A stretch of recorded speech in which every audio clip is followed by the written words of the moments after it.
Di Sumatera Utara tanpa ada perbuatan berlanjut, seorang istri dan teman-temannya membunuh hakim, itu tuntutan hukum mati. Ini membuat gaduh seluruh Indonesia dan juga mencoreng nama institusinya. Ini tidak ada pelecehan, pemerkosaan, tapi yang ada bahkan perselingkuhan loh. Terciptalah suatu alasan pembenar ya bahwa Joshua ini brengsek ya, Joshua ini attitude-nya kurang ajar, Joshua pemerkosa nenek-nenek gitu ya, dan Joshua layak dibunuh. Kami dirugikan dan kami sangat kecewa. Kami yakin lah tidak akan pernah itu terjadi perselingkuhan. Joshua ini orangnya sopan banget dan ramah sama keluarganya. Kejadian di Magelang hanya halusinasi. Keluarga hanya melihat bagaimana dia memiliki rasa kehilangan itu saja.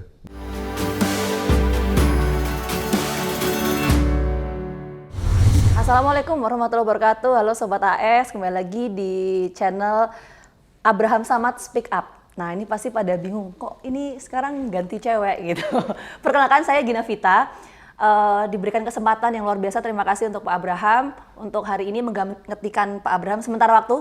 Jadi langsung saja, topik kita pembahasan hari ini akan membahas soal tuntutan dari JPU terhadap Ferdy Sambo yang menuntut hukuman ini seumur hidup. Saya nggak akan sendiri, saya ditemani oleh narasumber yang setiap harinya ini selalu menghiasi layar kaca. Pasti Sobat AS sudah kenal, ada Bang Martin Lucas Simanjuntak. Apa kabar Bang Martin? Kabar baik Mbak Gina. Kabar baik, oke. Nah kalau kabarnya baik, bagaimana dengan kabar kemarin tuntutan dari Jaksa Penuntut Umum yang menuntut Ferdy Sambo ini hukumannya seumur hidup ya Bang ya?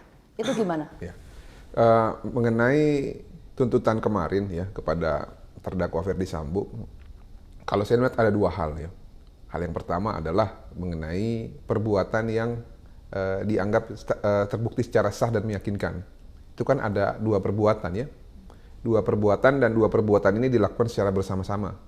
Yang pertama adalah pasal primer 340 pembunuhan berencana, di mana menurut Jaksa Penuntut Umum seluruh unsur terbukti, yaitu barang siapa, subjek hukum, dengan sengaja ya, dan dengan rencana terlebih dahulu merampas nyawa orang lain. Ini terpenuhi secara bersama-sama dengan terdakwa yang lain dengan junto pasal 55 ayat 1. Nah, lalu ada satu pasal lagi, pasal Undang-Undang ITE dan juga subsidiarnya obstruction of justice, di mana jaksa memilih bahwa perbuatan berlanjut yang dilakukan oleh Ferdy Sambo melalui obstruction of justice itu juga terbukti.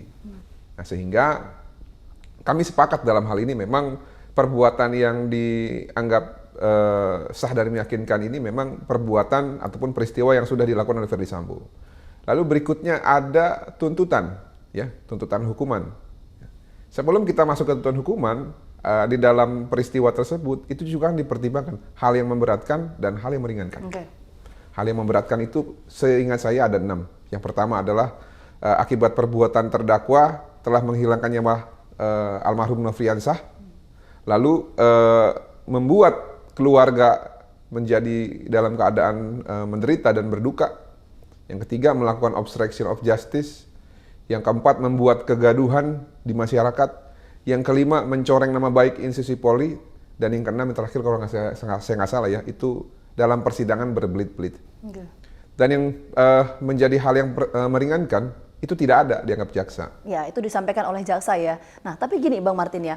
Sebentar, saya tambah sedikit lagi. Oh iya, silakan. Oleh karena itu, apabila jaksa yakin bahwa dua perbuatan tersebut terbukti sah dan meyakinkan, maka jika dikaitkan dengan tidak ada hal yang meringankan, secara yuridis itu terbuka peluang untuk jaksa menuntut terdakwa ini dengan tuntutan maksimal.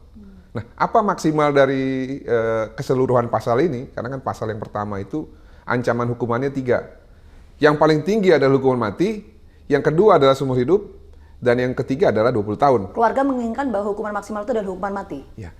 Nah, masalahnya subsidiarnya perbuatan berlanjut itu juga terbukti juga. Di Sumatera Utara tanpa ada perbuatan berlanjut, seorang istri dan teman-temannya membunuh hakim, itu tuntutan hukum mati. Dan mereka ini tidak membuat gaduh. Mungkin membuat gaduh di Mahkamah Agung karena ada rekan sejawat yang dihilangkan nyawanya oleh istrinya. Tapi yang dilakukan oleh Ferdy Sambo sebagai terdakwa ini membuat gaduh seluruh Indonesia dan juga mencoreng nama institusinya. Ya. Oleh karena itu, menurut saya ya, ini menurut saya, kalau dikaitkan dengan rasa keadilan, Ini kan nyawa, yang hilang ini nyawa nih. Nah, keluarga meminta setimpal lah, ya.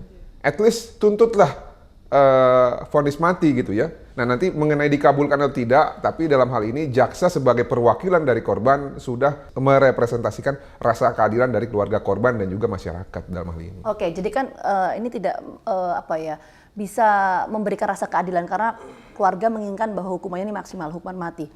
Kalau Bang Martin melihat kenapa kemudian opsi itu yang diambil oleh jaksa? Saya melihat mungkin begini ya.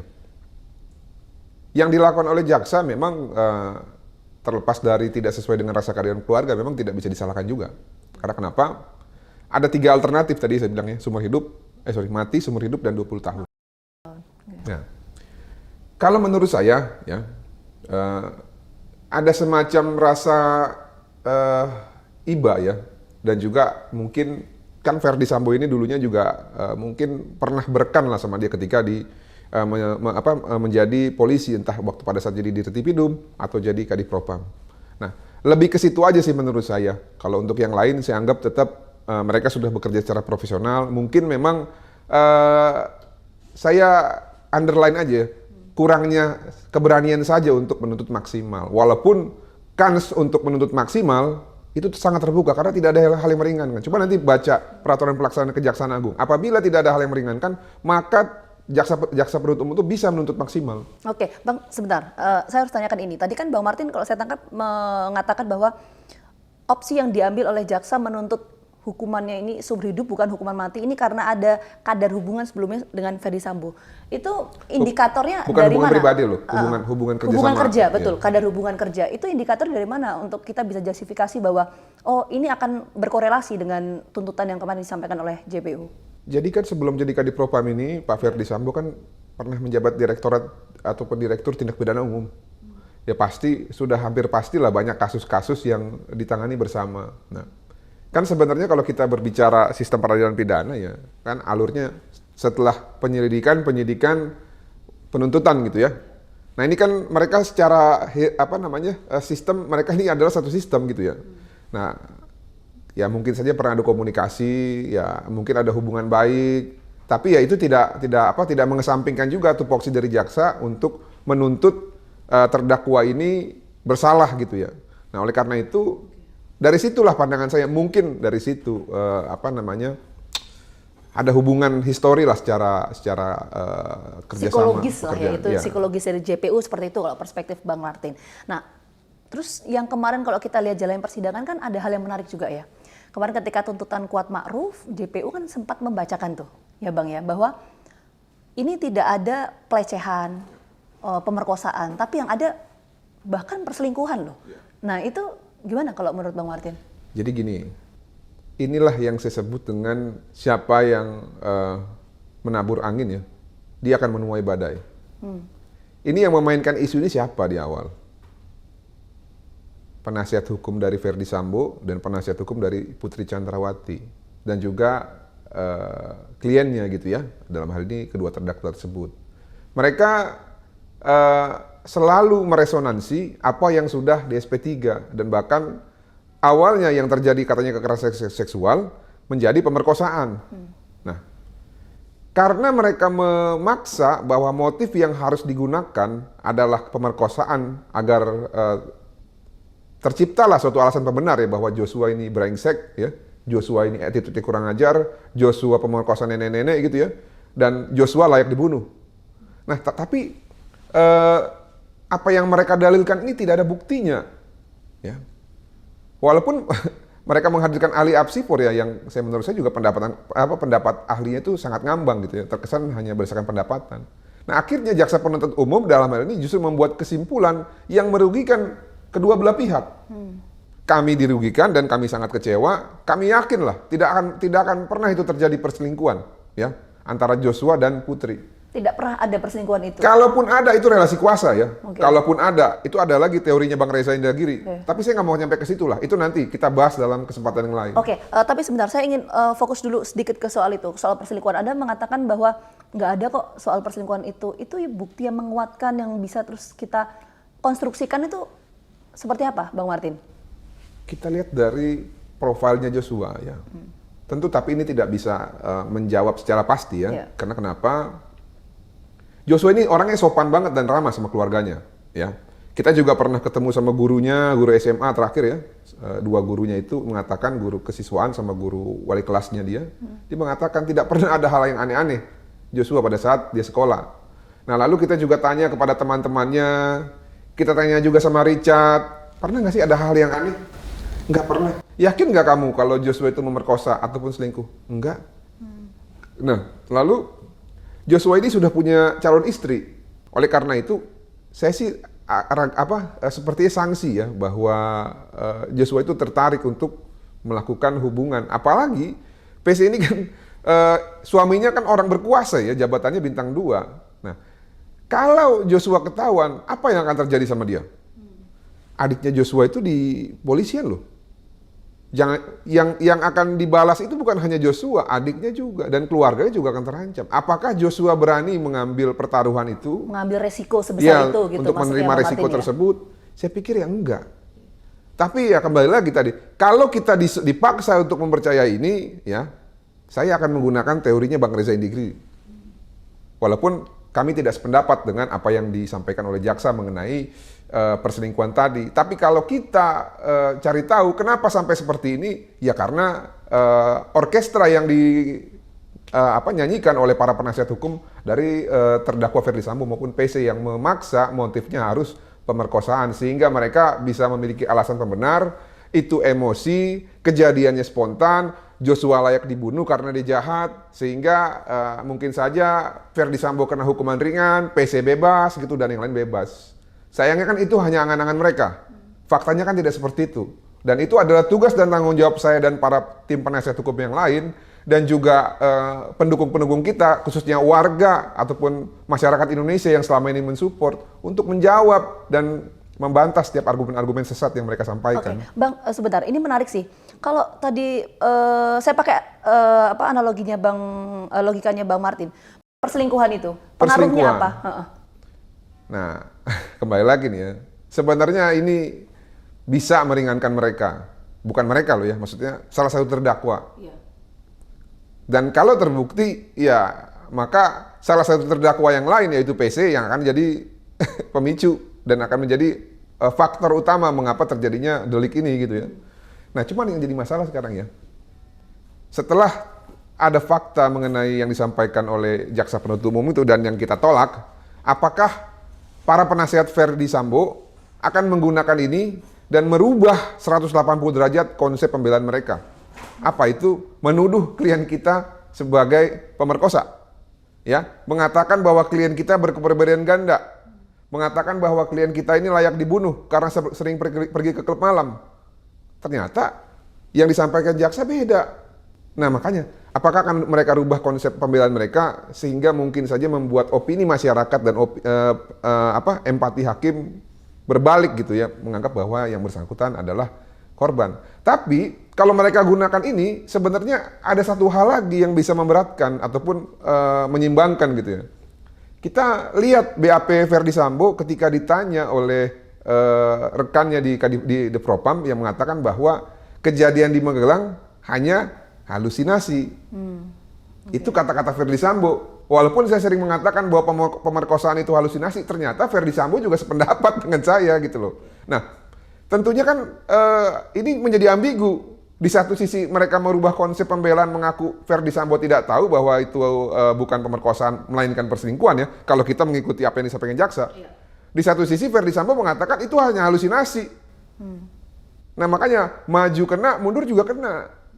Tapi setidaknya mungkin ya, kalau mereka menggunakan itu ya bisa meringankan. Tapi kalau sisi sanksi ya, karena kalau saya lihat nih Pak Ferdy Sambo ini orangnya keras dia. Dan saya ingat kata-katanya Perdana Menteri di era dinastihan itu ya, namanya Chow Chow.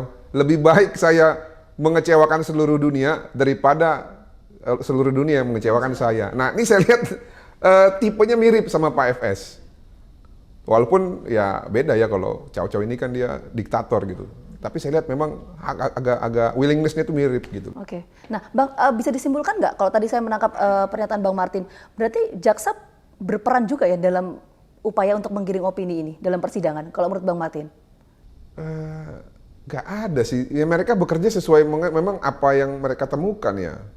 Nah, memang kembali lagi di saat mereka diminta untuk membuat suatu motif yang mana itu juga tidak ada bukti, ya pasti mereka akan mencari alternatif ke arah yang lebih berkesesuaian menurut pendapat mereka, menurut kesimpulan mereka. Walaupun kami dengan tegas menolak hal tersebut gitu loh.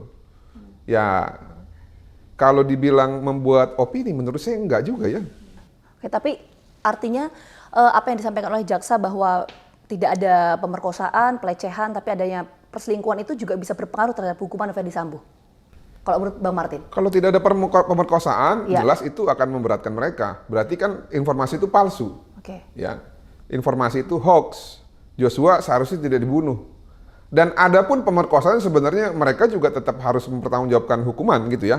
Karena kenapa? Tidak boleh main hakim sendiri. Baca pasal 1 angka 3. Negara kita ini negara hukum. Dan kalau ada pelanggaran hukum, ya baca lagi suruh Febri Samaras-Mala itu pasal 39 ayat 1 Undang-Undang TPKS. Apabila ada kekerasan seksual, segera laporkan ke polisi. Bukan dibunuh gitu ya. Nah, mengenai perselingkuhan tadi, memang seperti yang saya sampaikan, bahkan ini di Apa Kabar Indonesia Pagi ya, itu Bang Reza Indragiri juga menyampaikan hal tersebut. Itu bisa jadi meringankan kepada Ferdy Sambo. Nah, namun apakah akan digunakan atau tidak? Dan kalau digunakan, itu juga akan bertentangan dengan BAP salah satu saksi yang mengatakan Ferdy Sambo mengatakan kejadian Magelang hanya halusinasi. Oke, Bang, tapi kan begini ya, ini kan kita masih nunggu, ini kan tuntutan dari jaksa penuntut umum ya, yang menuntut seumur hidup, tapi kan masih ada agenda lainnya, ada pledoi, terus kemudian nanti akan ada vonis. Kalau dari keterangan jaksa penuntut umum bahwa tidak ada hal yang meringankan, ini untuk pledoi dan vonis yang akan dijatuhkan oleh majelis hakim, prediksi dari Bang Martin apakah akan lebih rendah, lebih tinggi dari tuntutan atau seperti apa? Nah, makanya gini, hakim harus mendengarkan ataupun kalau harus kan terlalu ekstrim ya. Hakim selayaknya ya mempertimbangkan aspirasi ataupun jeritan tangisan dari keluarga korban. Dalam hal ini keluarga korban ya meminta agar hakim berani untuk memvonis di atas tuntutan jaksa. Tapi seandainya pun hakim memiliki pendapat sendiri ataupun berkeyakinan lain, kalau dalam bahasa hukumnya ex aequo aut bono ya. Apabila hakim berpendapat yang lain, mohon putusan yang seadil-adilnya. Minimal vonislah seperti apa yang dituntut oleh jaksa. Tapi dalam hal ini kalau memang hakim merasakan ataupun merasa bahwa keadilan bagi korban dan keadilan bagi keluarga ini penting untuk dikedepankan, maka ya harapan dari keluarga vonislah di atas dari tuntutan jaksa. Nah, mengenai pertimbangan yang meringankan, memang ini tidak final. Itu kan versi dari jaksa penuntut umum. Belum lagi nanti kita tidak tahu nih pledoinya dari terdakwa seperti apa. Mungkin mereka akan membuat salah satu yang meringankan itu seperti contoh tidak pernah dipidana, lalu berkeluarga gitu ya, atau tulang punggung keluarga. Lalu yang ketiga pernah berdinas dan berprestasi ya di kepolisian. Namun sayangnya yang memberatkan itu juga adalah membuat citra kepolisian anjlok gitu ya. Bahkan survei Litbang Kompas itu terakhir hanya 49 atau 47%. Itu kan luar biasa ngerinya. Bayangin di suatu negara yang sudah negara maju Indonesia ya, itu citra kepolisian ataupun penerimaan masyarakat hanya di bawah 50%, ini sangat rawan. Jangan nanti polisi di daerah ketika menegakkan hukum justru ditegakkan hukum sama masyarakat. Nah, ini kan survei ini kan indikatornya seperti itu gitu loh. Nah, makanya apa yang dilakukan oleh terdakwa ini ternyata sangat memperburuk dan membuat kepolisian itu tidak dipercaya oleh masyarakat. Nah, kalau mereka pakai itu, saya sih curiga jangan-jangan tidak akan diambil gitu loh sebagai hal yang meringankan. Hal yang meringankan tadi ya. Oke. Nah, tapi kalau nanti ternyata hakim memiliki hal yang meringankan, seperti tidak bisa divonis maksimal. Karena untuk memvonis maksimal juga sama seperti menuntut, tidak boleh ada yang meringankan gitu ya. Nah, kalau kita bicara soal misalnya hukuman, keluarga kan pengennya bahwa hukuman ini maksimal sampai hukuman mati. Tapi kan ada juga Bang yang beranggapan atau punya perspektif bahwa hukuman mati itu kan bisa menimbulkan kontroversial, ya kan? Karena ini merenggut HAM, Terus kemudian kalau dilihat dari kasusnya Yosua ini tidak menimbulkan dampak yang signifikan. Ada perspektif seperti itu. Dampak signifikan itu maksudnya korbannya tidak banyak. Nah itu gimana kalau tanggapan dari Bang Martin? Jadi gini, sama ya, bahwa kematian hakim yang di Sumatera Utara itu kan juga hanya satu korban ya. Tapi ingat loh, every life is precious kalau kata Tuhan. Ya. Dan hak untuk merampas nyawa manusia itu hanya milik Tuhan. Nah, siapa Ferdy Sambo, siapa Putri Chandrawati, dan siapa terdakwa yang lain, mereka memiliki seperti kewenangan gitu untuk merampas nyawa Joshua. Nah makanya, saya kalau ditanya pendapat pribadi Mbak Gina, saya punya pendapat sendiri mengenai hukuman mati, tapi tidak akan saya sampaikan di sini. Nah, tapi karena saya hadir di sini mewakili aspirasi dan juga keinginan dari keluarga korban dan dari beberapa masyarakat yang dekat sama saya, maka penting bagi saya untuk menyampaikan apa yang mereka inginkan. Nah, mengenai tadi tidak dampak signifikan, ya wajar-wajar saja kalau ada orang yang mengatakan seperti itu. Nah, namun kalau kita kaitkan dengan, toh juga nanti kalau dihukum mati gitu ya, kan berdasarkan KUHP yang baru, itu kan bisa ditunda 10 tahun melihat apakah yang bersangkutan akan berkelakuan baik atau tidak. Biarlah yang sudah ditentukan, biarlah yang akan berlaku nanti, itu berlaku untuk nanti gitu ya. Namun di saat ini, yang kita butuhkan adalah keseriusan. Apakah para penegak hukum seperti jaksa penuntut umum, itu menganggap bahwa peristiwa ini benar-benar serius, sehingga harus memberikan effort dan memberikan pekerjaan dan memberikan segalanya secara maksimal atau tidak. Ya. Nah, apakah nanti hakim juga melihat bahwa perbuatan para terdakwa ini juga adalah perbuatan yang luar biasa, yang sangat melanggar hak asasi manusia, karena ada dua pelanggarannya. Membunuh orang melanggar hak asasi manusia, melakukan obstruction of justice dan juga menyerbu rumah keluarga korban, mensabotase handphonenya, masuk ke rumah juga dengan intimidasi dan menggunakan sepatu PDL, membentak-bentak tuan rumah, padahal itu bukan rumah dia. Ini kan luar biasa gitu ya. Bahkan wartawan ya yang meliput pertama kali itu diancam mau dibunuh loh. Ya. Ini kesaksian sama saya nih ya. Diancam mau dibunuh oleh salah satu oknum ya yang mengaku bekerja untuk orang-orang tertentu. Nah ini kan luar biasa gitu loh. Ini baru kasus Joshua, yang lain bagaimana? Saya yakin ada yang lain, tapi nggak berani melapor gitu loh. Banyak pasti yang tidak mau melapor. Karena kasus Joshua inilah kita akhirnya memiliki keberanian ya untuk untuk melawan ketika kita dizolimi. Coba kita bandingkan dengan yang lainnya. Mohon maaf ya, ini bukan politik. Bagaimana keadilan buat KM 50? Ini juga penting kita suarakan. Mereka juga manusia, terlepas dari mungkin kita tidak sepaham ya mengenai pandangan ya, tapi mereka juga manusia. Ya.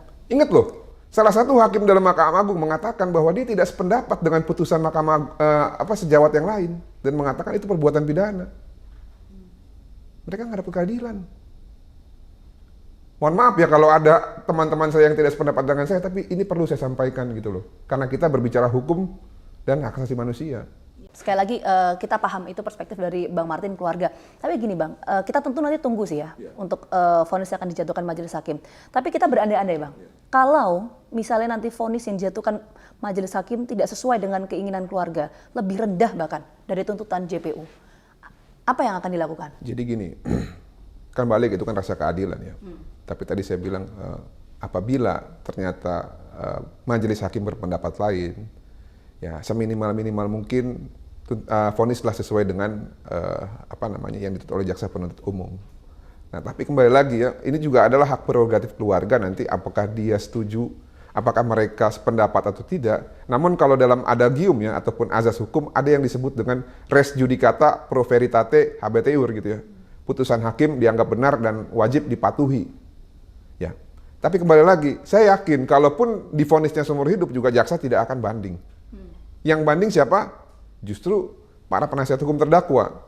Jadi di sini yang kita lihat bukan dari segi juridis, tapi dari segi rasa keadilan. Nah, dan itu subjektif. Mungkin buat keluarga itu dianggap sangat penting dan mungkin dalam beberapa pihak itu dianggap terlalu berlebihan. Tapi ya inilah faktanya gitu loh. Kita juga tidak bisa menafikan bahwa kesedihan keluarga ini kehilangan anak yang tulang punggung mereka, anak kesayangan mereka, anak yang dibesarkan dari mereka dari dari kecil sampai saat ini kebanggaan mereka bisa menjadi anggota kepolisian tanpa melakukan hal yang tidak-tidak gitu.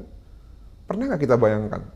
Nah, oleh karena itu ya mohon dimengerti juga bahwa saya pikir apa yang mereka inginkan itu tidak berlebihan. Iya, ya tentu nanti kita tunggu. Tapi begini Bang, seberapa yakin keluarga ini bahwa rasa keadilan ini bisa berpihak sepenuhnya ke keluarga Yosua?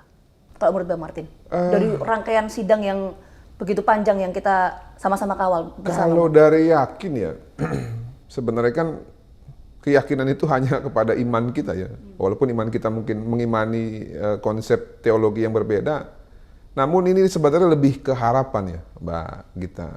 Kalau yakin ya. Kalau hanya sebatas harapan berarti Anda tidak yakin bahwa nanti vonis akan dijatuhkan. Karena ini bukan bahkan bisa sama dengan tuntutan JPU. Kalau atau ini tergantung kepada saya akan yakini bahwa saya akan vonis maksimal. Okay. Kalau ini berdasarkan keinginan saya, tapi kan ini bukan berdasarkan keinginan saya. Ini kan berdasarkan keinginan hukum yang diwakilkan oleh sistem.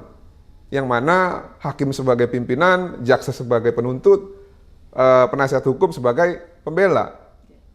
Nah, keluarga tidak bisa mengintervensi hukum, nggak bisa memaksa. Dan kalau bisa nanti justru malah cacat hukum gitu ya. Okay, oleh karena itu harapannya meminta majelis hakim dengarkan aspirasi mereka gitu loh. Iya, Oke. Nah, saya mau gali soal harapannya itu. Kalau harapan dari keluarga, diksi harapan ini apakah memang karena kita memaknai harapan ini seperti apa? Apakah memang karena keluarga ini tidak ingin berekspektasi tinggi atau keluarga melihat ada faktor lain di luar itu sehingga ya sudah kita hanya bisa berharap, kita tunggu nanti realitanya seperti apa, pertimbangan dari majelis hakim? Keluarga hanya melihat bagaimana dia memiliki rasa kehilangan itu saja, Mbak Gina. Nah, kalau mengenai pertimbangan, ya kita serahkan semua kepada yang berwajib ya dalam hal ini, hakim, jaksa. Biarlah mereka yang menentukan, tapi kalau boleh ya dengarkan aspirasi dari keluarga, itu aja. Oke, harapannya dengarkan aspirasi dari keluarga. Tapi kalau Bang Martin melihat ini masih ada pledoi, ya Bang ya, pembelaan dari masing-masing terdakwa setelah tuntutan dari JPU. Itu seperti apa? Apakah para terdakwa ini tetap akan menggunakan strategi yang sama ketika persidangan atau seperti apa Bang Martin melihatnya? Jadi gini, saya nggak perlu bahas Richard Eliezer lah ya, karena kita bicara keseluruhan ya, terutama Ferdy Sambo. Karena Richard Eliezer menurut kami ya, adik ini layak mendapatkan keringanan, ya. Dan keluarga juga berharap dan berdoa bahwa jaksa menuntut yang ringan ya. Dan kalau bisa lebih ringan dari terdakwa yang lain, ya. Walaupun memang dia sebagai eksekutor, tapi perlu diingat ya, dia sudah melakukan 3 hal yang sangat penting: meminta maaf, mengakui kesalahan, menyesal, dan bertanggung jawab gitu. Bertanggung jawab ya maksudnya dia buka semuanya, dia justru lawan Ferdy Sambo. Kita bisa bayangin, sekarang bola panas ada di dia. Bayangin bagaimana dendamnya Ferdy Sambo mungkin nanti sama dia pasca urusan ini. Dan saya berharap itu tidak terjadi lah, karena setiap kesalahan itu pasti ada jalan keluar dan setiap kesalahan pasti ada pertobatan. Sehingga kalau untuk Richard Eliezer, harapan keluarga adalah yang bersangkutan diringankan. Lalu untuk terdakwa yang lainnya, Ricky dan Kuat. Kalau saya jadi penasihat hukum mereka ya, dengan maksud bukan untuk mengomentari pekerjaan rekan sejawat, ini kan tuntutan sudah terekspos 8 tahun. Yang mana tidak akan bisa dirubah lagi. Ya. Sekarang pilihannya apakah mau dihukum 8 tahun, atau berkurang dari 8 tahun sedikit gitu ya, atau divonis lebih tinggi. Kalau konsep gaya pembelaannya masih sama, minta dibebaskan dan menganggap bahwa 2 terdakwa ini nggak salah, saya curiga ya, vonis hakim akan melebihi dari tuntutan jaksa. Oke, dan itu akan digunakan tidak dalam pledoi nanti kalau menurut Bang Martin? Strategi itu berbelit-belit, terus kemudian mengatakan bahwa tidak bersalah? Ini tergantung. Apakah mereka ya lebih mementingkan kepentingan hukum kliennya atau mementingkan kepentingan terdakwa yang lain ya, yang mungkin diduga dalam tanda petik adalah bohirnya dalam hal ini. Kalau seperti itu, saya yakin mereka akan tetap meminta bebas, mereka menyangkal keterlibatannya, dan masih membuat bias keterkaitan dari para terdakwa yang lain, sehingga dalam pledoinya nanti akan menguraikan hal-hal tersebut. Nah tapi, kalau mereka lebih mementingkan kepentingan hukum kliennya, dalam hal ini Ricky dan Kuat, mereka akan menyuruh Kuat dan Ricky untuk berkata-kata yang jujur dan nangis-nangis di depan hakim. Kalau itu yang mereka lakukan, ya, walaupun saya nggak sependapat ya, tapi kalau itu yang mereka lakukan, saya yakin vonisnya itu mungkin hanya 2/3 dari yang 8 tahun. Oke, karena ada hal yang meringankan tadi, mengakui Iya. perbuatan. Nah, tapi kalau untuk Putri dan Verdi Sambo, memang sejak dari awal kami ini sudah memberikan himbauan ya. Ibu, Bapak bertobatlah gitu kan. Akui saja semua, bertobat, dan tidak perlu lagi kita membahas yang tuduhan-tuduhan kalian itu. Namun kan sampai mulut saya ini capek berbusa ya di media cetak, saya udah 10 kali sampaikan itu, di media TV saya juga mungkin sudah puluhan kali juga menyampaikan hal tersebut. Tapi yang ada justru anak dari klien kita ini terus-terusan dituduh pemerkosa gitu loh.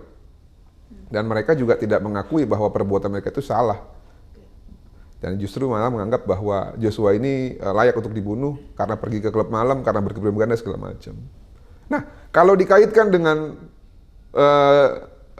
tuntutan jaksa yang kemarin, saya kok curiga kalau mereka tidak juga mau bertobat ya sepertinya minimal seumur hidup itu ada nanti di belakang untuk mereka. Dan mengenai alternatif yang lain yang saya bilang tadi, itu kalau mereka gunakan cara itu, maka resikonya adalah bakal ada perpisahan antara kedua pasangan ini. Oke, nah Sobat AS, sebenarnya ini banyak sekali yang harus digali, tapi waktunya kita harus terbatas durasi juga ya Bang Martin ya. Terakhir, pertanyaan dari saya Bang Martin. Jelang pledoi, apa yang ingin disampaikan ke kuasa hukum dari terdakwa, khususnya Verdi Sambo dan Putri Chandrawati? Silakan. Jelang pledoi ya? Iya. Apa yang ingin disampaikan?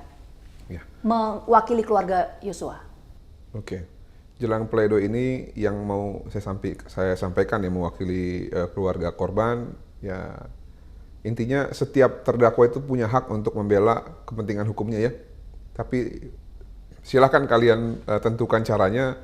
Apakah kalian akan menggunakan cara-cara kalian yang sebelumnya ya, yaitu memfitnah anak dari klien kami, atau kalian justru akan memilih opsi untuk menerima himbauan kami di awal untuk segera mengakui, ya, bertobat, sehingga mungkin kalian mendapatkan keringanan. Kalau itu yang terjadi, saya akan sampaikan kepada keluarga korban, ya, bahwa mereka sudah bertobat, ya, dengan harapan mudah-mudahan keluarga mau ikhlas. Tapi kalau mereka tidak mau dan tetap konsisten menuduh anak klien kita yang tidak-tidak dan masih berbelit-belit di depan persidangan, saya pikir ya sudahlah. Hakim tinggal dengarkan saja aspirasi dari keluarga korban, divonis saja maksimal. Oke, itu keinginan dari keluarga. Sekali lagi terima kasih banyak Bang Martin sudah meluangkan waktunya, dan terima kasih juga untuk Sobat AS yang sudah menyaksikan tayangan ini. Kita tentu sama-sama mengawal jalannya proses persidangan atas kasus ini. Kita akan lihat nanti jalannya pledoi hingga vonis yang akan dijatuhkan oleh majelis hakim. Apakah akan lebih rendah atau justru lebih tinggi dari tuntutan jaksa penuntut umum. Saya Gina Vita pamit undur diri. Terima kasih. Assalamualaikum warahmatullahi wabarakatuh.